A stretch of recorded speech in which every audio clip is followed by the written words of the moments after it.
العزيز الجبار المتكبر سبحان الله عما يشركون هو الله الخالق البارئ المصور له الأسماء الحسنى يسبح له ما في السماوات والأرض وهو العزيز الحكيم سلام على نوح في العالمين إنا كذلك نجزي المحسنين إنه من عبادنا المؤمنين أعوذ بكلمات الله التامات من شر ما خلق أعوذ بكلمات الله التامات من شر ما خلق أعوذ بكلمات الله التامات من شر ما خلق بسم الله الذي لا يضر مع اسمه شيء في الأرض ولا في السماء وهو السميع العليم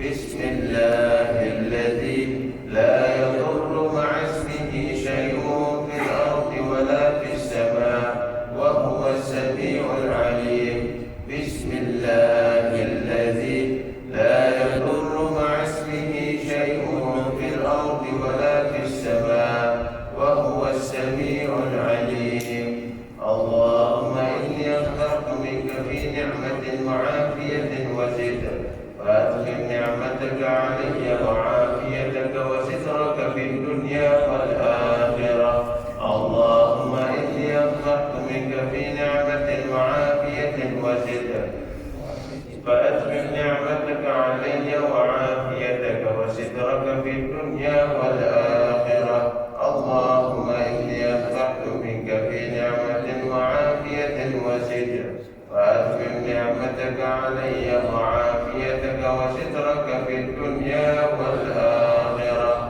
اللهم إني أصبحت أشهدك وأشهد حملة عرشك وملائكتك وجميع خلقك أنك أنت الله لا إله إلا أنت وحدك لا شريك لك وأن سيدنا محمدا عبدك ورسولك اللهم إني أصبحت أشهدك وأشهد حملة عرشك وملائكتك وجميع خلقك أنك أنت الله لا إله إلا أنت وحدك لا شريك لك وأن سيدنا محمدا عبدك ورسولك اللهم إني أصبحت أشهدك وأشهد حملة عرشك وملائكتك وجميع خلقك أنك أنت الله لا إله إلا أنت وحدك لا شريك لك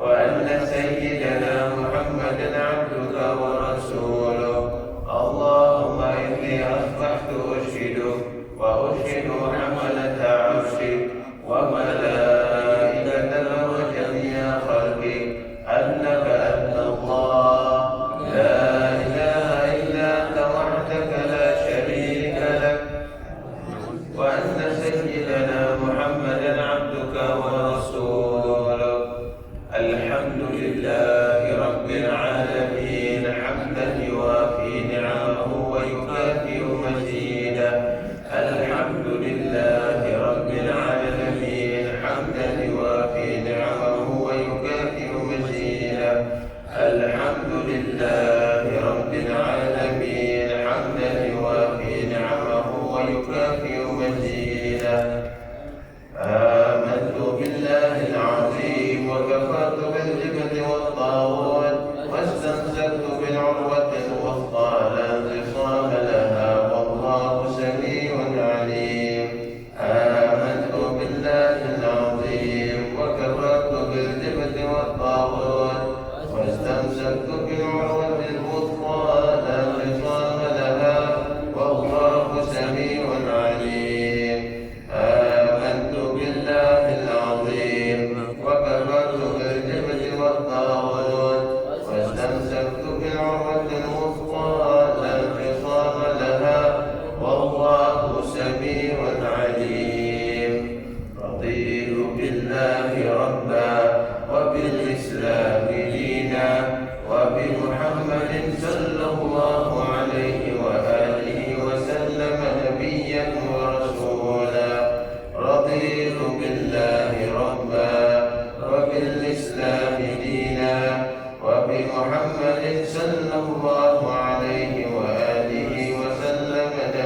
نبيا ورسولا، رضيت بالله ربا وبالإسلام دينا وبمحمد صلى الله عليه وآله وسلم نبيا ورسولا.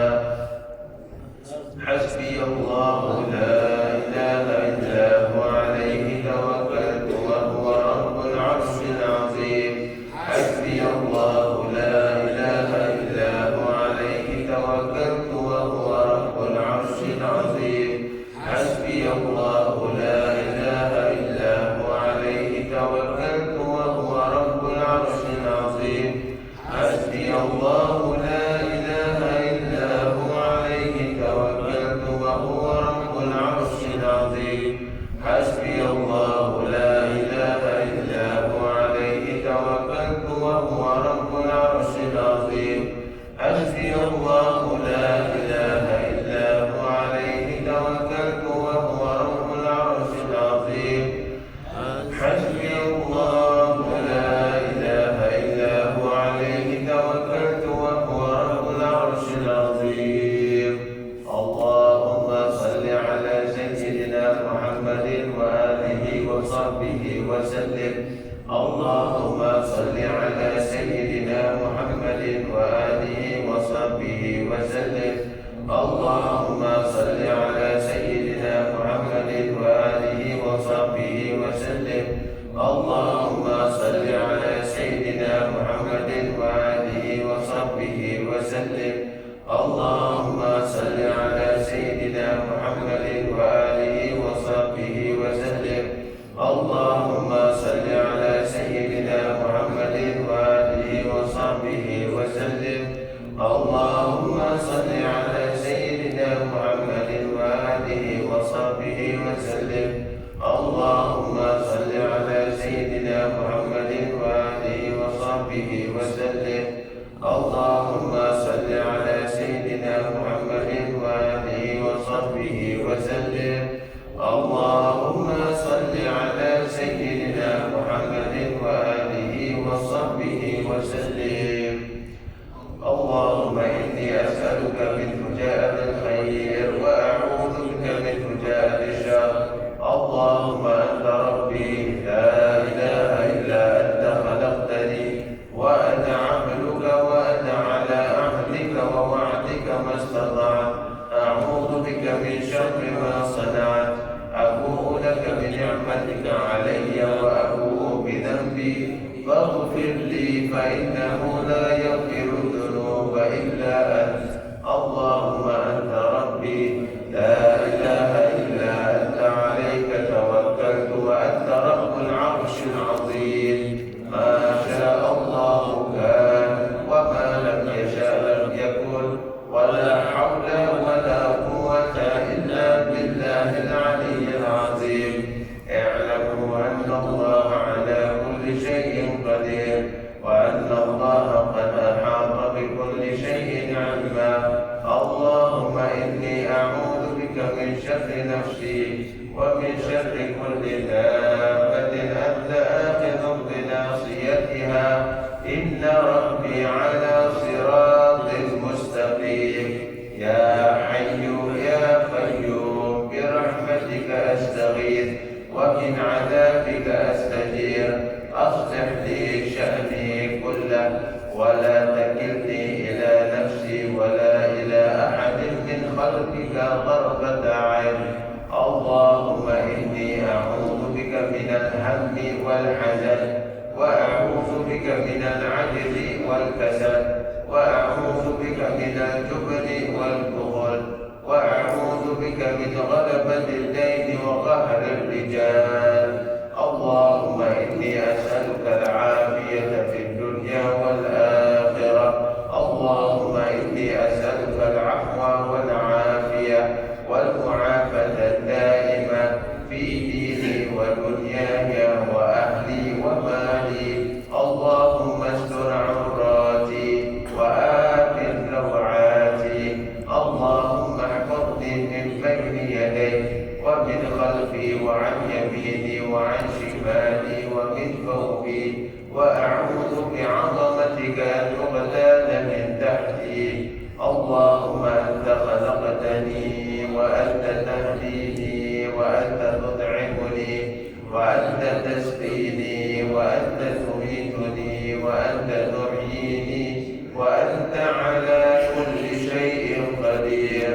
أصبحنا على فطرة الإسلام وعلى كلمة الإخلاص وعلى دين نبينا محمد صلى الله عليه وآله وسلم وعلى ملة أبينا إبراهيم حنيفا مسلما وما كان من المشركين.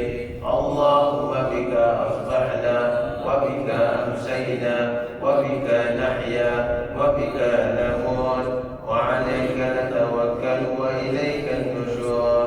أصبحنا وأصبح الملك لله والحمد لله رب العالمين. اللهم إني أسألك خير هذا اليوم، فتحه ونصره ونوره وبركته وهداه. اللهم إني أسألك خير هذا اليوم وخير ما فيه وخير ما قبله وخير ما بعده، وأعوذ بك من شر هذا اليوم وشر ما فيه وشر ما قبله وشر ما بعده. اللهم ما أصبح بي من نعمة أو بأحد من خلقك فمنك وحدك لا شريك لك، فلك الحمد ولك الشكر على ذلك. سبحان الله وبحمده عدد خلقه ورضا نفسه وزنة عرشه ومداد كلماته. سبحان الله وبحمده عدد خلقه وزنة عرشه ومداد كلماته. سبحان الله وبحمده عدد خلقه ورضا نفسه وزنة عرشه ومداد كلماته. سبحان الله العظيم وبحمده عدد خلقه ورضا نفسه وزنة عرشه ومداد كلماته. سبحان الله العظيم وبحمده عدد خلقه ورضا نفسه وزنة عرشه ومداد كلماته. سبحان الله العظيم وبحمده عدد خلقه ورضا نفسه وزنة عرشه ومداد كلماته. سبحان الله عدد ما خلق في السماء. سبحان الله عدد ما خلق في الأرض. سبحان الله عدد ما بين ذلك. سبحان الله عدد ما هو خالق. الحمد لله عدد ما خلق في السماء. الحمد لله عدد ما خلق في الأرض. الحمد لله عدد ما بين ذلك. الحمد لله عدد ما هو خالق. لا إله إلا الله عدد ما خلق في السماء. لا إله إلا الله عدد ما خلق في الأرض. لا إله إلا الله عدد ما بين ذلك. لا إله إلا الله عدد ما هو خالق. الله أكبر عدد ما خلق في السماء. الله أكبر عدد ما خلق في الأرض.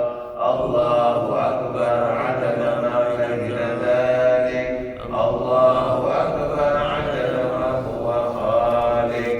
لا حول ولا قوة إلا بالله العلي العظيم عدد ما خلق في السماء. لا حول ولا قوة إلا بالله العلي العظيم عدد ما خلق في الأرض. لا حول ولا قوة إلا بالله العلي العظيم عدد ما بين ذلك.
الحمد لله رب العالمين وبه نستعين على أمور الدنيا والدين والصلاة والسلام على أشرف المرسلين سيدنا وحبيبنا وشفيعنا وقرة أعيننا سيدنا محمد وعلى آله وصحبه أجمعين ولا حول ولا قوة إلا بالله العلي العظيم سبحانك لا علم لنا إلا ما علمتنا إنك أنت العليم الحكيم رب اشرح لي صدري ويسر لي أمري واحلل عقدة من لساني يفقهوا قولي نوينا التعلم والتعليم والتذكر والتذكير والنفع والاتباع والإفادة والاستفادة والحث على التمسك بكتاب الله وسنة رسول الله صلى الله عليه وسلم والدعاء إلى الهدى والدلالة على الخير ابتغاء وجه الله وقربه وثوابه آمين يا رب العالمين. Alhamdulillah, terpanjatkan segala puji dan syukur pada Allah Subhanahu wa taala di atas segala limpahan dan nikmat yang diberikan oleh Allah Subhanahu wa taala kepada kita. Nikmat Islam dan nikmat iman. Nikmat diberikan segala kenikmatan, nikmat umur yang diberikan oleh Allah Subhanahu wa taala. Segala puji bagi Allah di atas segala perkara yang telah diberikan oleh Allah Subhanahu wa taala kepada kita. Moga-moga Allah Subhanahu wa taala menambahkan bagi kita taufik dan hidayah.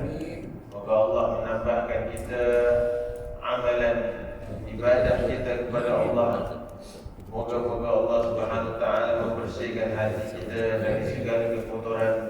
Moga Allah Subhanahu wa taala menanamkan dalam hati kita sifat-sifat yang mulia yang menjadikan kita benar-benar hamba Allah Subhanahu wa taala, yang menyerahkan segala perkara urusan kita kepada Allah Subhanahu wa taala yang telah menciptakan kita.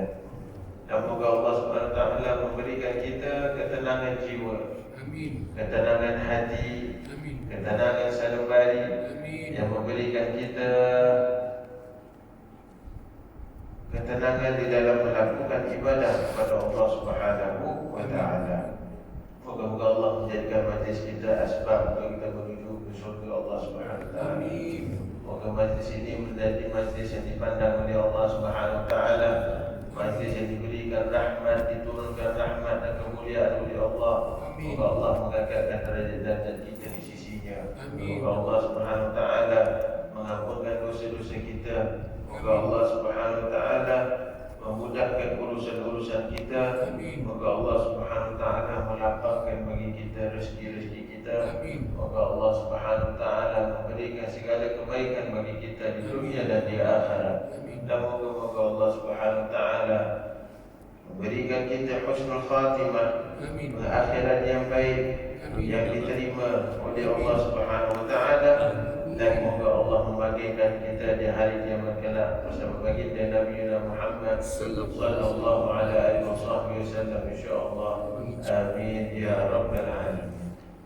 Alhamdulillah, hadirin hadirat yang dirahmati Allah Subhanahu wa taala.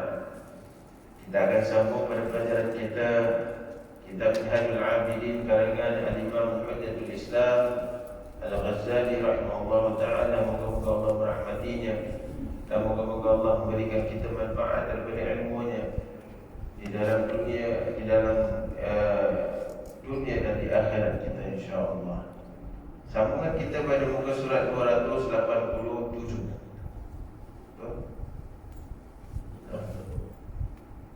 Ya, minggu yang lalu kita telah membahaskan mengenai perbezaan antara tawakal dan tafwid. Antara tawakal dan tafwid. Nah, jadi doa bukan doa tetapi ungkapan yang diajarkan oleh Allah Subhanahu wa taala mengenai seorang hamba yang berani menasihati Fir'aun agar beriman pada Nabi Musa alaihissalam, yang mana dia tahu dengan nasihat tersebut raja itu akan benar-benar marah. Mana tidak, kerana dia mengaku dirinya tu Tuhan. Jadi dia melepaskan perkara urusan itu kepada Allah Subhanahu wa taala dengan ucapannya apa? Wa ufawwidu amri ila Allah. Wa ufawwidu amri ila Allah. Innallaha basirun bil ibad. Ini adalah ungkapan yang dicantik oleh Allah Subhanahu wa taala di dalam Al-Quranul Karim dan dikekalkan sehingga hari kiamat adalah ungkapan hamba yang penuh beriman, yang tahu ertinya menyerahkan segala urusan kepada Allah Subhanahu wa taala. Wa ufawwidu amri ila Allah. Innallaha basirun bil ibad. Kata dia apa? Aku serahkan segala urusan kepada Allah Subhanahu wa taala. Sesungguhnya Allah Maha melihat mengenai perkara yang berlaku pada hamba-Nya. Fawaqahullahu sayyi'ati ma makar. Selepas ungkapan tersebut, selepas penyerahan tersebut, Allah Subhanahu wa taala sebut mengenai natijah. Orang yang serahkan segala urusan peribadinya kepada Allah Subhanahu wa taala, maka Allah sebut fawaqahullahu sayyi'ati ma makar. Maka Allah SWT selamatkan dia daripada segala kejahatan, rancangan kejahatan yang dirancang oleh orang-orang yang jahat. Wa haqa bi ali fir'aun su'ul 'adab. Dan Allah SWT menurunkan kepada Fir'aun dan bala tenteranya dengan azab yang sangat pedih dan sangat teruk. Ini mengajarkan kepada kita erti kesabaran, erti penyerahan. Kadang orang menzalimi kita, kita mendoakan yang teruk. Ittaqu da'watal mazlum. Kata Nabi SAW, berhati-hatilah kamu dengan ucapan orang yang dizalimi. Kenapa? Sebab dia mendapatkan pangkat di sisi Allah, ataupun dia mendapatkan sesuatu perkara di sisi Allah yang orang lain tak dapat. Iaitu apa? Pengkabulan doa. Orang yang dizalimi doanya kabul. Orang yang dizalimi doanya diterima oleh Allah tanpa hijab. Kan? Jadi orang yang dizalimi, Nabi pesan kepada kita untuk berhati-hati dengan doanya orang yang zalim. Ini bukan bermaksud orang yang dizalimi mengambil kesempatan doakan perkara yang buruk buat orang yang menzaliminya. Bukan. Tapi ini Nabi SAW memberikan perhatian, memberikan dia memberikan peringatan kepada orang supaya tidak menzalimi orang. Kerana orang yang dizalimi, bila dia mengangkat tangan bermohon pada Allah, pasti Allah akan terima doanya. Kan? Ramai antara kita bila kita rasa dizalimi, mungkin hak kita tidak ditunaikan oleh ahli keluarga kita atau oleh sesiapa sahaja di dalam urusan berniaga, di dalam urusan kerja, di dalam macam-macam jenis urusan. Bila kita rasa hati kita ini terluka dengan perbuatan seseorang kepada kita, maka kita doakan yang buruk buat dia. Itu bukan sifat orang yang beriman. Kita lihat macam mana dalam ayat ini, dalam surah ini Allah SWT rakamkan mengenai orang yang menyerahkan urusan dia kepada Allah Subhanahu Wa Taala, sehingga Allah SWT memberikan dia perlindungan daripada kejahatan orang-orang, dan kemudian Allah SWT sendiri yang memberikan balasan dengan kuasa. Jadi kita kalau dizalimi, ambillah kesempatan itu untuk mendoakan yang baik buat orang. Kan? Kerana ini akan memberikan kita pangkat yang tinggi di sisi Allah Subhanahu Wa Taala. Itu sebab pentingnya untuk kita mempelajari pelajaran tasawuf adalah untuk mengobati hati kita yang penuh penyakit. Bukan mengobati hati orang. Hati kita sendiri. baik yang menyampaikan maupun yang disampaikan. Kerana apa? Hati kita ini sentiasa berselisih dengan bisikan-bisikan yang tak baik.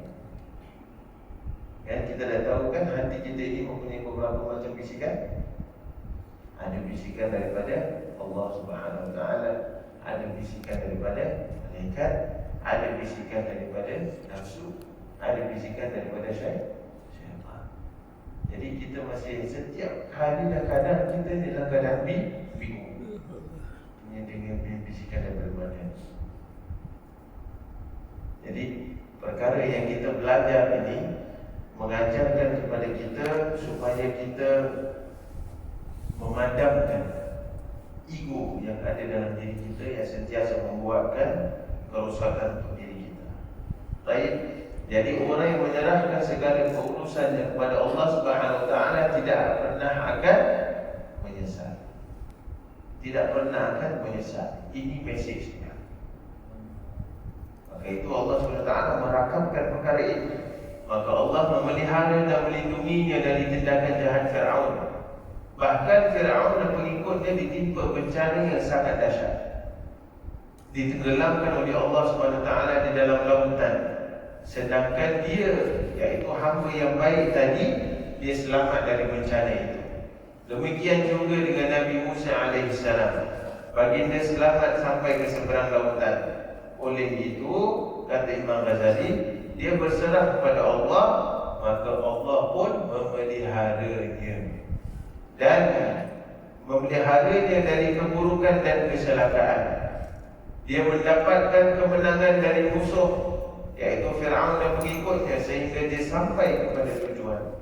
Dengan demikian, seseorang yang berserah diri kepada Allah pasti akan mendapatkan jaminan di hari kemudian. Bagaimanapun kejadiannya, pasti akan baik baginya.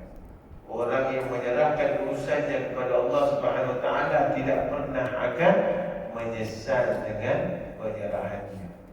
Kita kalau serahkan urusan kita kepada hamba, kepada makhluk, dia itu sama makhluk dengan kita, maka kita pasti akan menyesal. Seorang isteri yang selalu bergantung pada suaminya, dia akan menyesal. Itu dia akan putus harapan. Selama dia buat harapkan awak mainkan saya. Ya, suami pun sama, ya, isteri pun sama. Ia harapan kita. Jangan pernah kita menggantungkan harapan kepada makhluk. Dia itu makhluk. Walau setinggi mana pun jawatannya, walau setinggi mana pun pangkatnya, walau karyawan sekalipun, walau usahawan sekalipun. Macam mana kita bergantung kepada seseorang, ini bukan bergantungan, tetapi ini adalah tanggungjawab, amanah. Allah, Nabi SAW bila sebut pasal amanah, Nabi berikan amalan yang keras mengenai amanah. La imana liman la amanata lah. Tidak ada iman sesekali pada seseorang yang tidak pernah ikut amanah dengan benar. Setiap perkara yang kita buat ni semuanya amanah. Hidup kita di atas muka bumi ini adalah amanah kita sebagai hamba kepada Allah. Tak lakukan amanah kita kepada Allah, kita tidak beriman. Kita diberikan jodoh oleh Allah, kita tak jaga amanah kita pada isteri dan pasangan kita, kita tidak ada iman. Kita dikurniakan anak oleh Allah SWT, dijadikan seorang bapa ataupun ibu, tidak menjalankan tanggungjawab, tidak ada iman. Ini bila Nabi sebut, Nabi sebut la imana. Dalam usul bahasa Arab, bila kita sebut la imana, dia beza dengan hadis lain yang Nabi sebut la yu'minu ahadukum. La yu'minu ahadukum artinya tidak sempurna iman kamu kecuali kamu buat ini perkara. Contoh seperti Nabi sebut la yu'minu ahadukum, tidak sempurna iman kamu hatta yuhibba li akhihi ma yuhibbu li nafsihi. Tak sempurna iman kamu sehinggalah kamu mencintai saudara kamu seperti mana kamu cintai diri kamu sendiri. Benar kan? Kita mafhum dengan hadis itu, kita dengar selalu. Maksud Nabi bukan kita tak ada iman, artinya tak sempurna keimanan kita. Kalau kita tak ciptakan seseorang seperti mana kita ciptakan diri kita, apa yang kita suka pasal diri kita, apa yang kita jaga betul-betul pasal diri kita, tapi kita tak herankan pasal orang, iman kita tak sempurna. Beza dengan tadi hadis yang Nabi sebut mengenai amanah, la imana. Inilah jenis dalam bahasa Arab disebutkan la nafiyal jins. Artinya tidak ada istisna, tidak ada pengecualian. Dia adalah tidak ada keimanan mutlak orang yang tak pikul amanah. La imana liman la amanatala. Ini di bahasa Arab. Jadi bila kita sebut mengenai apa yang kita bahaskan ini mengenai takwil, segala perkara kita ini adalah amanah kepada Allah Subhanahu Wa Taala yang pasti bakal kita akan dipertanggungjawabkan nanti di akhirat. Kan? Jadi sekarang Imam Ghazali sambung untuk menjelaskan erti takwil. Kita dah bahaskan sedikit pasal takwil, tapi apa ertinya? Dalam perkara apa yang dibenarkan kita untuk takwil, penyerahan kepada Allah. Minggu lalu kita dah sebut sedikit mengenainya, yang mana kita akan bahaskan selepas ini. Ada penyerahan kepada Allah yang dilarang secara mutlak, yang tak benar, hukumnya haram, hukumnya salah. Kalau orang itu takwil, Imam Ghazali akan terangkan mana tempat takwil ini dan apa hukumnya. Kata beliau, dia ada dua bahagian. Bahagian yang pertama, tempat menyerahkan segala sesuatu kepada Allah beserta hukumnya. Ini kita akan bincangkan mengenai bilakah tempat yang boleh kita berserah kepada Allah SWT dan apakah hukumnya. Maka kata Imam Ghazali, ada pun tempat untuk berserah diri kepada Allah ada tiga tempat, tiga bahagian. Bahagian yang pertama, suatu keinginan, kan? Suatu keinginan jika diketahui perkara itu tidak baik dan jahat. Ini jelas bererti bahawa perkara itu merupakan sesuatu yang buruk seperti neraka dan siksa. Perbuatan itu adalah kufur, bid'ah dan maksiat. Jangan sesekali mempunyai pendirian aku serahkan segalanya kepada Allah, masuk neraka ataupun syurga. Ini bukan cara menyerah diri kepada Allah yang sebenarnya. Ini kata Imam Ghazali, bahagian yang pertama yang dibahaskan mengenai tempat untuk menyerahkan urusan kepada Allah. Sangat salah bagi seseorang yang mengatakan diserahkan urusannya kepada Allah sama ada dia masuk syurga atau neraka tanpa dia melakukan apa yang disuruh dan dilarang oleh Allah SWT. Itu sebab orang yang mempelajari tasawuf, intinya orang yang mempelajari tasawuf tanpa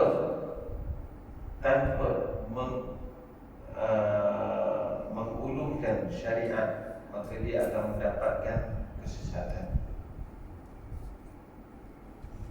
Kan?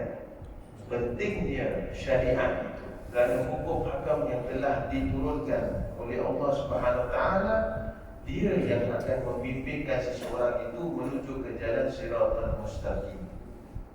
Setiap hari, setiap waktu kita bermohon kepada Allah sekurang-kurangnya setiap hari 17 kali mohon kepada Allah mengenai siratal mustaqim.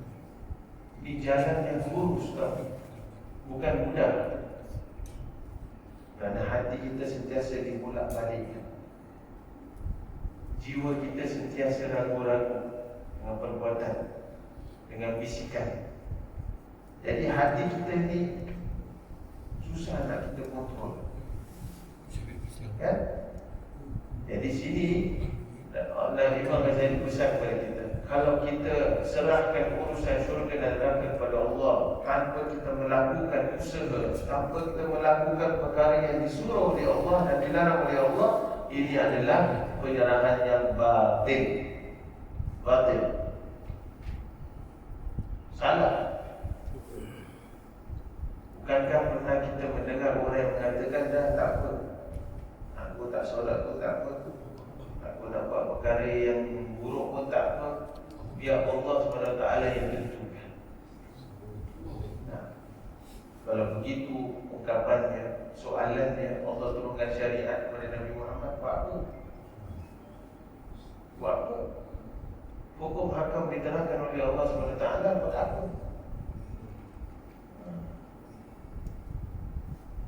Makanya harus kita faham. Sebab Imam Ghazali sebut di sini, suatu keinginan jika diketahui perkara itu tidak baik dan jahat, ini jelas berarti bahawa perkara ini merupakan sesuatu yang buruk seperti neraka dan siksa. Perbuatan itu adalah kufur, bid'ah dan maksiat. Jangan sesekali mempunyai pendirian aku serahkan segalanya kepada Allah Subhanahu wa ta'ala, masuk neraka ataupun syurga. Kata Imam Ghazali, ini bukan cara menyerah diri kepada Allah yang sebenarnya. Baik, ini yang pertama. Yang kedua kata beliau, murad ta'lamu qat'an annahu salahun kal jannati wal iman wa sunnati wa nahwi dhalik. Segala keinginan yang diyakini baik juga harus diserahkan sepenuhnya kepada Allah Subhanahu wa ta'ala. Segala keinginan yang diyakini baik, perkara itu harus diserahkan sepenuhnya kepada Allah Subhanahu wa ta'ala. Begitu juga dengan keinginan agar tetap beriman dan tetap tergolong dalam golongan ahlu sunnah wal jamaah. Dalam perkara ini, seseorang boleh yakin dan pasti kerana ia tidak bererti tasawuf. Jadi perkara ini tidak mendatangkan bahaya, bahkan baik dan mendatangkan maslahat. Perkara yang baik yang kita tahu perkara itu dibenarkan di dalam syariat. Perkara itu mengandungi kebaikan. Jadi syariat datang dulu. Syariat yang pertama. Perkara kalau syariat izinkan, kemudian kita langsungkan. Kita mempunyai harapan yang baik mengenai perkara itu. Ini yang mana, ini perkara yang mana niat itu memainkan peranan. Niat itu memainkan peranan. Dan niat ini membuatkan sesuatu perkara itu mulia di sisi Allah Subhanahu wa ta'ala. Jadi dalam perkara ini boleh kita serahkan kepada Allah Subhanahu wa ta'ala. Baik, ini yang kedua kata Imam Ghazali. Yang ketiga, tempat seseorang berkeinginan untuk tafwid, menyerahkan diri kepada Allah, segala keinginan yang belum diketahui baik buruknya perlu diserahkan kepada Allah Subhanahu wa ta'ala. Seperti sembahyang sunat, puasa sunat dan sebagainya. Memang mengerjakan ibadat sunat merupakan satu kebaikan, ya. Betul tak? Dan lakukan perkara-perkara sunnah, bukankah itu satu kebaikan? Ya betul. Tetapi kata Imam Ghazali, ada kalanya semua itu boleh mendatangkan maksiat. Macam mana ni? Dia buat perkara sunat, amal ibadah tu, dia buat puasa sunat, dia buat solat sunat, ataupun apa sahaja perkara yang sunat. Tapi perkara ni kalau dia bikin, boleh mendatangkan maksiat. Maka saya kasih contoh. Dalam mengerjakan amalan tersebut, timbul sifat riya, timbul sifat ujub, timbul sifat takabbur. Ini ujub, riya, takabbur. Ini tiga sifat ni yang menjatuhkan seseorang manusia ke dalam lingkungan adab Allah Subhanahu wa ta'ala. Berapa ramai antara kita bila kita niat ataupun kita ingin melakukan kebaikan dengan melakukan sunnah-sunnah yang diajarkan Nabi SAW, maka timbul dalam diri kita ini, kita rasa diri kita lebih hebat daripada yang lain. Kita rasa perbuatan kita ini dipuji ramai oleh orang, untuk mendapatkan pujian daripada orang, untuk mendapatkan sanjungan. Dia rasa diri dia besar, harus dihormati, harus disanjungi. Ini dilakukan amalan-amalan sunat. Tapi bila mendapatkan maslahat yang boleh menimbulkan maksiat, maka harus dia tutupi perkara itu dengan sebaik-baiknya. Jadi dalam perkara ini pun mesti tafwid juga. Jadi mesti berserah kepada Allah Subhanahu Wa Taala. Dan kita tidak berhak memastikan keinginan itu, melainkan harus dengan istithna, iaitu dengan mengucapkan insya-Allah. Dengan mengucapkan insya-Allah, ini bererti kita menyerahkan segalanya kepada kehendak Allah Subhanahu Wa Taala. Harapan yang tidak disertai dengan istithna, ia adalah tercela dan haram hukumnya. Harapan yang tidak disertai dengan istithna, istithna itu apa? Pengecualian. Bila kita sebut insya Allah, jadi insya Allah ni sebab apa? Kenapa diajarkan oleh Allah untuk kita sebut insya Allah? Sebab kita belum pasti itu amalan diterima oleh Allah ataupun tidak, itu perkara baik untuk kita ataupun tidak. Jadi insya Allah itu, erti insya Allah itu adalah tafwid. Bila kita sebut insya Allah, itu maksudnya kita sedang bertafwid kepada Allah Subhanahu Wa Taala. Kita sedang menyerahkan urusan itu kepada Allah. Jadi dengan demikian, tempat tafwid adalah keinginan-keinginan yang mengandungi bahaya, iaitu keraguan akan adanya maslahat di dalam keinginan itu. Boleh faham? Ini artinya tafwid. Tempat mana yang boleh kita melakukan tafwid. Baik. Yang kedua, bahagian kedua, erti berserah diri kepada Allah. Imam Ghazali akan membahaskan pula yang tadi mengenai tempatnya tafwid dan hukumnya. Yang kedua ini, bahagian kedua adalah apa ertinya serah diri kepada Allah serta lawannya apa. Kita tahu tafwid, lawannya apa? Erti tafwid itu apa? Kata beliau rahimahullah ta'ala, salah seorang guru kami mengatakan, tafwid itu di dalam memilih mana yang baik dari perkara-perkara yang belum pasti, hendaklah diserahkan kepada yang berhak, iaitu Allah Subhanahu Wa Taala, Tuhan sekalian alam.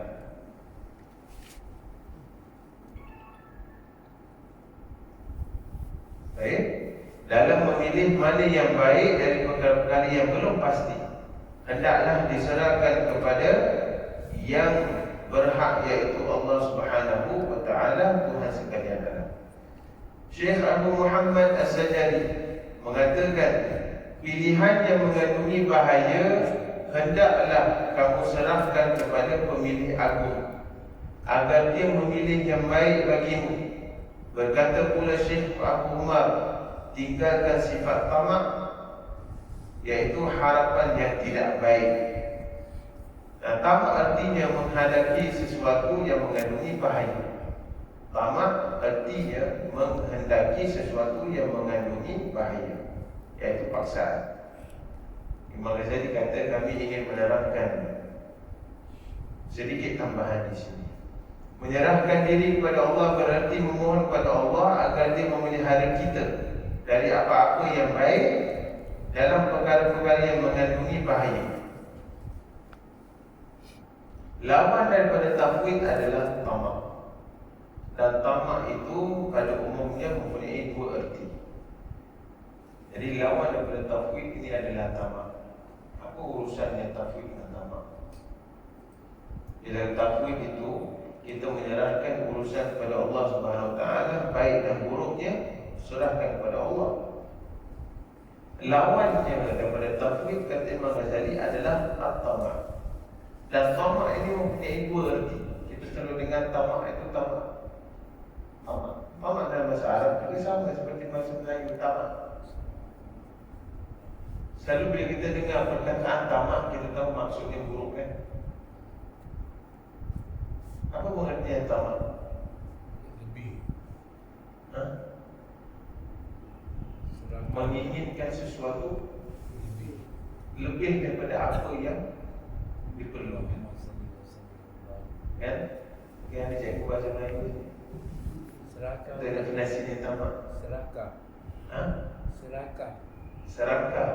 Serakah apa pula? Serakah dia nakkan lebih banyak macam itu. Dia nakkan terlalu banyak. Puasan. Apa menimbulkan dia mempunyai sifat tamak. Kan? Rata-rata kita fahamlah maksudnya tamak itu apa. Tetapi tamak ni ada dua erti kata Imam Ghazali. Satu, tamak artinya tamak yang baik. Tamak yang baik. Dan ini juga dikisahkan oleh Allah Subhanahu Wa Taala di dalam Al-Quran. Pengertian tamak yang dipuji oleh Allah Subhanahu Wa Taala, yang disukai Allah. Ya Allah suka orang yang mempunyai sifat tamak pada perkara ini. Kan? Apa dia? Fi ma'la raja turidu syai'an la khatara fihi. Yaitu tamak dari segi maksud yang pertama adalah mempunyai harapan, yaitu harapan yang baik. Ar-raja, dia mempunyai harapan yang baik. Contohnya, dia menghendaki sesuatu yang tidak mengandungi bahaya, atau menghendaki sesuatu yang mengandungi bahaya tetapi dengan istisna, iaitu dengan ucapannya insya-Allah. Contoh, Allah Subhanahu Wa Taala berfirman, "Walladzi atma'u an yaghfira li khati'ati yaumiddin." Doanya doanya Nabi Ibrahim alaihissalam. Beliau sebut, "Walladzi atma'u an yaghfira li khati'ati yaumiddin." Ya, ini dia ungkapkan kepada Allah Subhanahu Wa Taala, dan dialah yaitu Allah yang aku harap-harapkan. Dia menggunakan perkataan kalimat tamak. Walladzi atma'u. Dia mempunyai harapan yang sangat tinggi untuk Allah Subhanahu Wa Taala mengampunkan dosanya pada hari kiamat. Nah, ini tamak yang dipuji oleh Allah Subhanahu Wa Taala.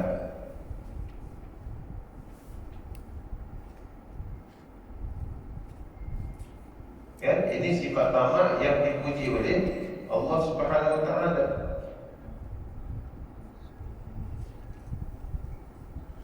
Yang kedua adalah tamak yang madhum, tamak yang tercela, yang dibenci. Sesungguhnya tamak jenis inilah yang dimaksudkan lawan bagi tafwid. Nabi SAW sebut, "Iyyakum wat-tama' fa innahu faqrun hadir." Janganlah kalian tamak, berhati-hatilah kamu dengan sifat tamak, kerana sifat tamak itu adalah kefakiran yang abadi. Fa innahu faqirun hadir. Orang yang mempunyai sifat tamak, dia akan menghadapi kefakiran yang abadi. Abadi maksud sini tidak ada pengakhirannya. Orang yang tamak akan sentiasa nak dan nak dan nak, tak ada stop. Nak.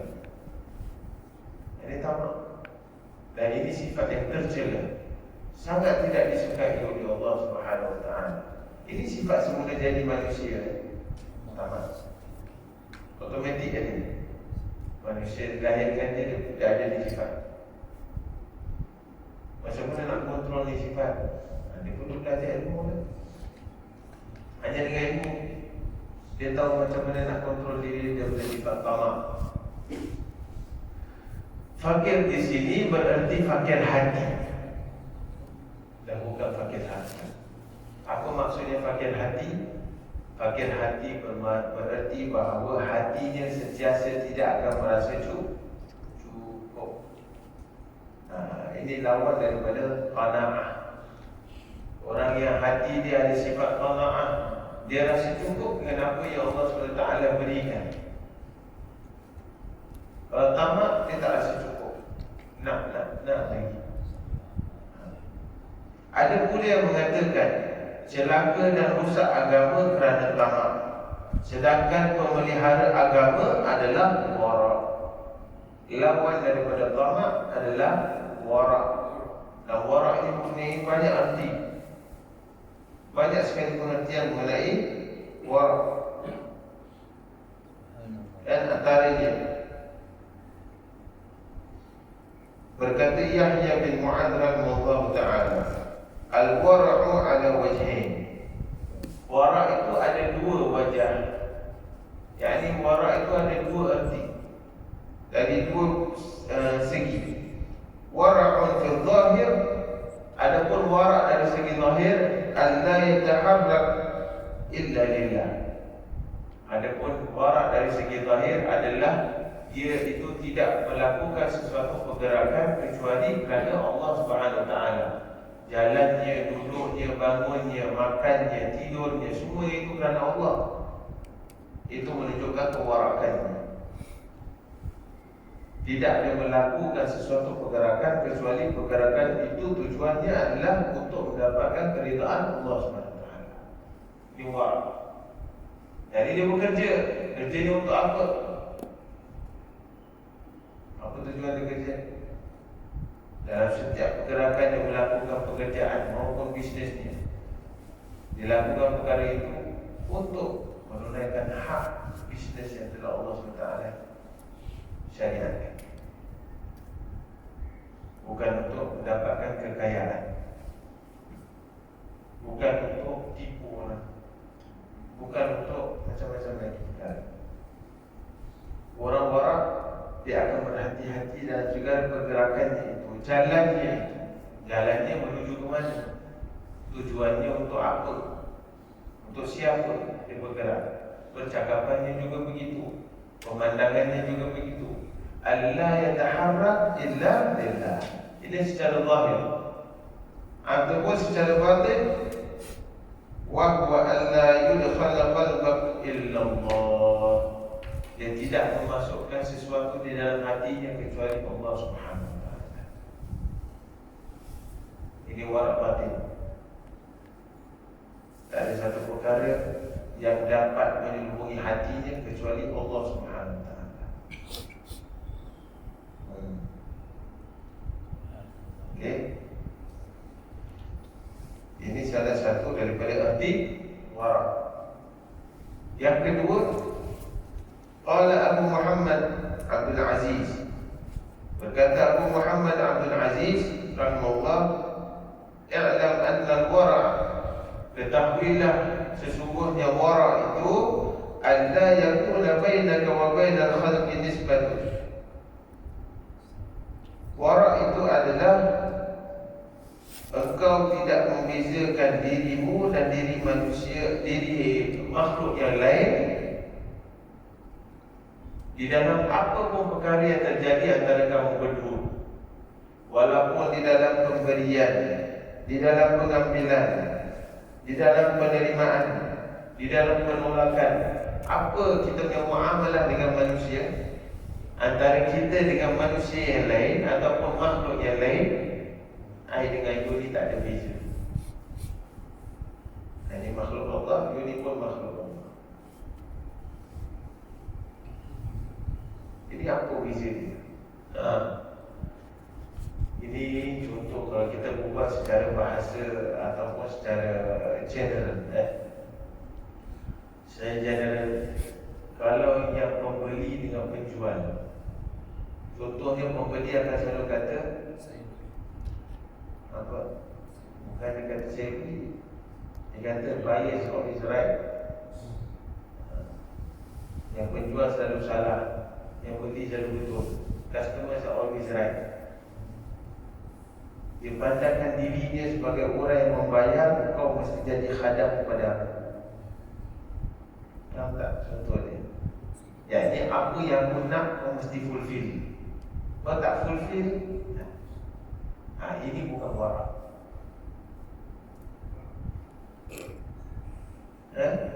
Ini bukan warak. Itu tak ada sifat warak. Sama juga seperti seseorang bos dengan pekerja.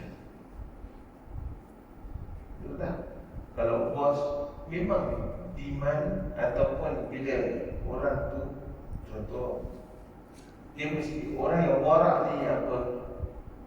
Dia kalau jadi pembeli dan dia yang jadi penjual, dua-duanya ada haknya yang perlu dipenuhi dengan benar yang diajarkan Nabi SAW di dalam syariat. Yakni apa? Yang penjual mesti jual dengan sejujur-jujurnya. Kalau dia tahu muamalah dia jualan dia ini bukan sebagai hasilnya untuk mendapatkan kekayaan atau mendapatkan hasil, tetapi dia tahu perdagangan yang dilakukan ini adalah disaksikan Allah Subhanahu Wa Taala dan dia akan diperhitungkan oleh Allah. Itu warak. Yang beli pun sama. Yang beli pun sama. Dia tahu dia beli perkara ini dan dia harus bayar. Antaranya adalah tidak menawar dengan harga yang diberikan oleh penjual. Betul tak? Kadang kita bila nak beli barang, kita akan tawar setawar-tawarnya.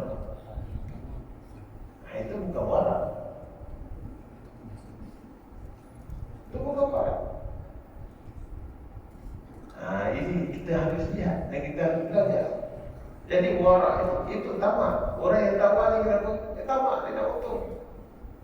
Yang jual dengan harga tinggi pun tak kasih kurang. Sebab apa? Tamak.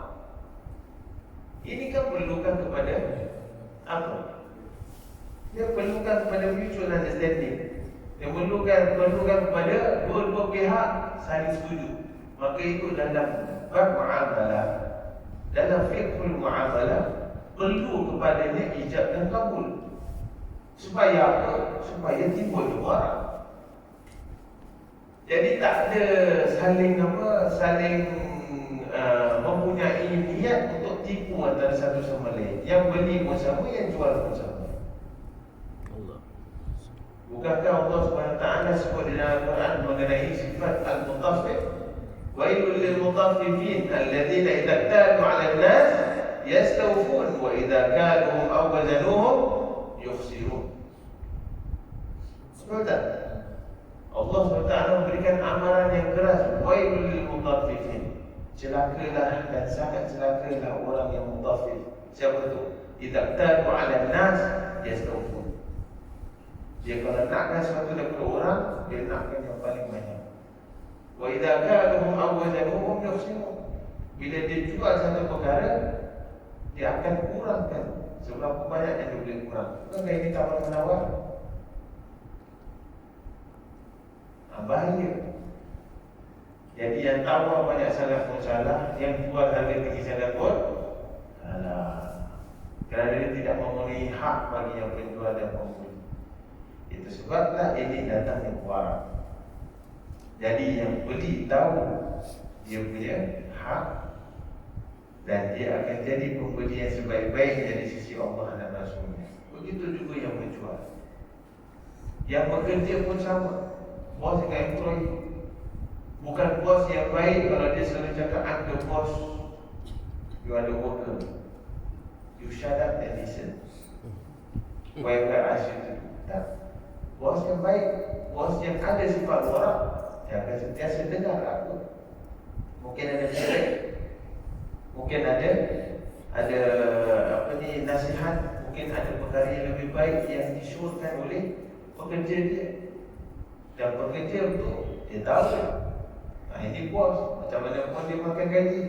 Dia tahu penghormatannya kepada bos macam mana. Dia tahu tanggungjawab dia melakukan kerja. Orang yang mempunyai sifat warak di dalam segala perkara kerja, baik dia bekerja ataupun dia berniaga, inilah yang akan mendatangkan hasil yang berkat di dalam penghasilannya. Jadi ini warak. Alla yakuna bainak wa bainal khalqi nisbatun fi akhdin aw ata'in aw qabulin aw raddin, wa an yakuna sabqu lillahi ta'ala, wa huwa an ya'tiya ilayhi zahiran min jami'il asya' wal 'ilmi wal 'amal. Jadi dia akan melakukan segala sesuatu hanya untuk Allah Subhanahu wa ta'ala. Dan dia akan membersihkan hatinya daripada segala kekotoran di dalam mempelajari ilmu, di dalam amal perbuatannya. Apa sahaja perkara yang dilakukan, maka dia akan mengamalkan sifat warak. Jadi sifat warak itu penting untuk menghalang diri daripada ada sifat tamak. Baik, Allah Ta'ala alam bisawab. Jadi kita berhenti di sini. Mudah-mudahan Allah Subhanahu Wa Taala memberikan kita kefahaman dan Allah menjadikan kita hamba yang sentiasa bertauhid kepada Allah di dalam urusan yang baik kepada Allah Subhanahu Wa Taala. Moga-moga Allah Subhanahu Wa Taala memberkati kita dengan ilmu dan menjadikan kita hamba yang lebih beriman dan bertakwa kepada Allah Subhanahu Wa Taala. Amin ya rabbal alamin. ربنا انفعنا بما علمتنا، رب علمنا الذي ينفعنا، رب فقهنا وفقه أهلنا، قرابات لنا في ديننا مع البدر أنثى وذكر، رب وفقنا ووفقهم لما ترضى قولا وفعلا كرما، وارزق الكل حلالا دائما، وأقل أذكي علما، نحظى بالخير ونكفى كل شر، ربنا أصلح لنا كل شؤون، وأقر بالرضا بك العيون، واقض عنا ربنا كل الديون قبل أن تأتينا رسل المنون، واغفر واستر أنت أكرم من ستر، وصلاة الله الكبش مصطفى من إلى الحق دعانا والوفاء بكتاب فيه للناس الشفاء، وعلى الآل الكرام الشرفاء، وعلى الصحب المصابح الغراب. اللهم اهدنا بهداك واجعلنا ممن يسارع في رضاك، ولا تولنا وليا سواك، ولا تجعلنا ممن خالف أمرك وعصاك، ولا تجعلنا ممن خالف أمرك وعصاك، ولا تجعلنا ممن خالف أمرك وعصاك. وحسبنا الله ونعم الوكيل، ولا حول ولا قوة إلا بالله العلي العظيم. يا ربنا اعترفنا بأننا اغترفنا، وأننا أسرفنا على لظى أشرفنا، فتب علينا توبة تغسل كل حوبة، واستر لنا العورات وآمن الروعات، واغفر لوالدينا ربي ومولودينا والأهل والإخوان وسائر الخلان، وكل ذي محبة أو جيرة أو صحبة، والمسلمين أجمع. آمين ربي فاسمع فضلا وجودا منا، لا باكتساب منا، بالمصطفى الرسول نرضى بكل سؤل، بالمصطفى الرسول نرضى بكل سؤل، بالمصطفى الرسول نرضى بكل سؤل. صلى وسلم ربي عليه عدد حبه، وآله وصحبه عدادة في صحبه، والحمد لله في البدء والتنادي.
وعافية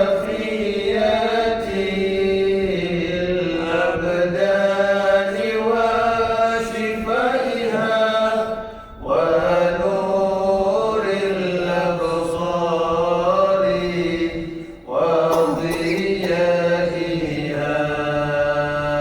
وعلى آله وصحبه وسلم. آمين آمين يا الله يا رحمن يا رحيم. اللهم لا تكشف لنا الحال وارزقنا برزقك الحلال واكفنا شر ما تأتي بها الأيام والليالي. اللهم نزع قلوبنا من التعلق بمن دونك واجعلنا ممن يحبه ويحبونه. اللهم بارك لنا في أولادنا ولا تضرهم واحفظهم ووفقهم لطاعتك وارزقنا برهم يا أرحم الراحمين يا أرحم الراحمين يا أرحم الراحمين. ربنا تقبل منا إنك أنت السميع العليم وتب علينا يا مولانا إنك أنت التواب الرحيم. واختم بالصالحات أعمالنا وآجالنا يا الله يا كريم. دعواهم فيها سبحانك اللهم وتحيتهم فيها سلام وآخر دعواهم ودعوانا أن الحمد لله رب العالمين. تقبل الله منكم. جزاكم الله خير. Bersemi yang akan datang insyaAllah. Billahi taufiq. Assalamualaikum warahmatullahi wabarakatuh. Waalaikumsalam warahmatullahi wabarakatuh.